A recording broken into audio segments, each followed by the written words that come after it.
नमस्कार। सदीनामा रोजाना बुलेटिन के सभी सुनने वालों को मेरा नमस्कार। मैं सुनीता अरोड़ा 24 मार्च 2024 का संपादकीय प्रस्तुत कर रही हूं, जिसका शीर्षक है अब की होली में सियासी अदावत के रंग। लेखक हैं राकेश अचल जी, जो सह संपादक हैं। आइए सुनते हैं उनके विचार होली के इस त्योहार पर। लिखते हैं, देश में 24 मार्च की रात होली जलाई जाएगी। एक परंपरा का निर्वाह है सो होगा, लेकिन होली पर लोगों के दिलों से मनोमालिन्य शायद हर बार की तरह दूर नहीं हो पाएगा। कम से कम राजनीति में तो ये नामुमकिन है। नामुमकिन क्यों है ये बताने की जरूरत नहीं, क्योंकि पूरा देश जान रहा है, देख रहा है कि हमारे नेता कितने बुरे ढंग से होली खेल रहे हैं। उनकी ठंडाई में अमृत नहीं, विष की मात्रा बढ़ती जा रही है। होली दरअसल होली रही ही नहीं। हिंदी की होली में रंग, गुलाल और अबीर होता है, लेकिन अंग्रेजी होली में एक तरह की शुचिता होती है। हमारी होली शुचिता के साथ ही रंगीन भी होती है। हम बुराई की प्रतीक होलिका का दहन करते हैं, आपस में गले मिलते हैं। फाल्गुन के महीने में मनाए जाने वाले इस त्योहार में आसमान में रंगों के बादल फेरा करते नजर आते हैं, लेकिन धीरे धीरे ये सब अगोचर होता जा रहा है। रंग के बादल काले और भयानक होते जा रहे हैं। शुचिता अपवित्रता में बदल रही है।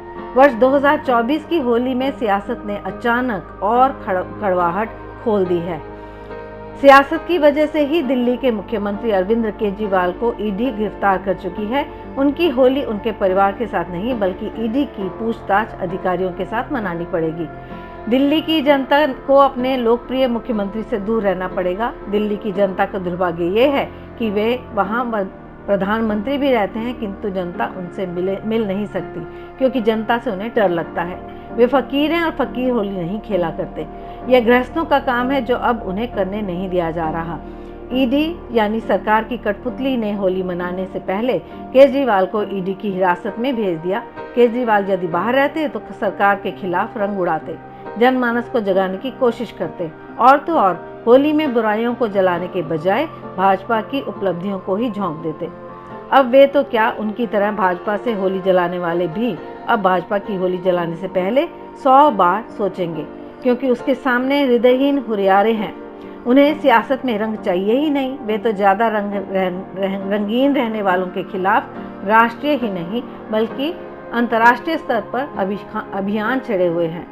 हमारी सनातनी मान्यताओं वाली सरकार ने सुन चुनकर अपने विरोधियों को होली के मैदान से बाहर कर दिया है।